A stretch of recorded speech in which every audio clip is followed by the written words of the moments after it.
If you want to see more quick tips for your favorite Clash Royale cards, please subscribe and hit the bell. Let's start the countdown.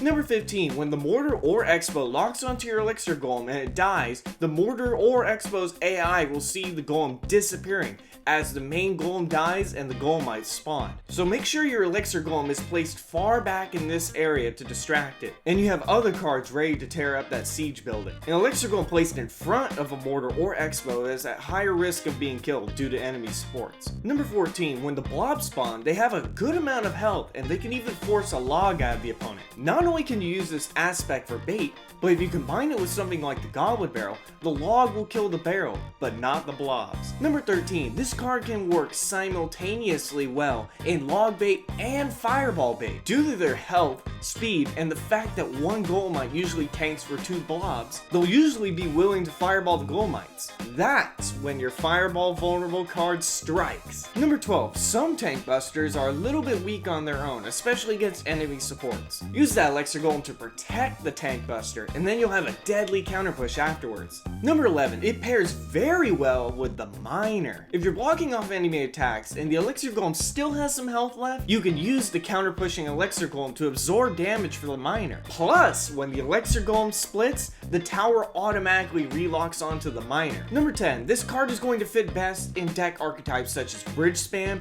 Graveyard, and 3 Musketeers, since its strong amount of health for 3 Elixir will make as a great meat shield. Number 9. Being that it synergizes with 3 Musketeer decks, it can also be used as a lightning rod. Number 8. Although the thick form of the Elixir Golem can't be pulled by Tornado, just like any regular tank, the Golemites and Blobs are light enough. Identify the enemy's deck for signs of Tornado, or try and bait theirs out. Number 7. Like the Ice Golem, you can use its building targeting mechanics to kite certain units. That includes separating an entire push. Number 6. To properly counter the card, enemies will need to place their counters in the middle of their lane or next to their tower. Utilize a Tornado or the Fisherman to pull those counters away so they're left defenseless. Number 5. This card will be a bit more powerful during double Elixir. That's because since the Elixir bar rises so much quicker, there's a higher chance that when the enemy collects the Elixir from the blobs, it'll force them to leak Elixir. So be a bit more aggressive. Number 4. Try using your Elixir Golem when the enemy has their heavier counters in cycle. Heavier counters are more likely to break even in Elixir trades. This important info will be explained in just a bit. Number 3. One of the main strategies for this card is sending them in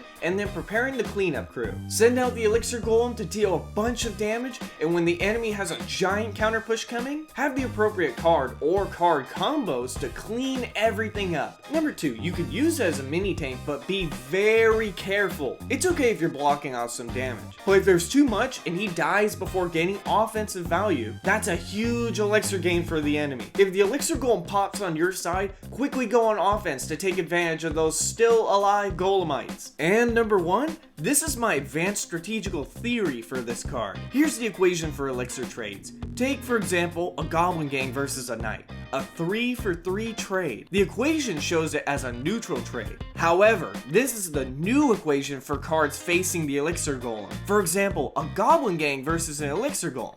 A 3-for-3 trade, right? Nope. Although initially it's a neutral trade, the blobs give them 4+ elixir, making it in total a 4+ elixir trade. A card costing 3 to 6 elixir to counter the Elixir Golem results in a positive trade, whereas 7 elixir results in a true neutral trade. If they use multiple cards, adding those elixir costs up also works in this equation. A single card costing 1 or 2 elixir to counter the Elixir Golem means a huge trade, but there's a very high chance of forced elixir leakage when they kill the blobs, especially during double elixir. They can stop this leak when they're forced to spend on cards. Prevent the enemy from getting huge value by using it minimally on defense and counter pushing. Why? Look at this equation.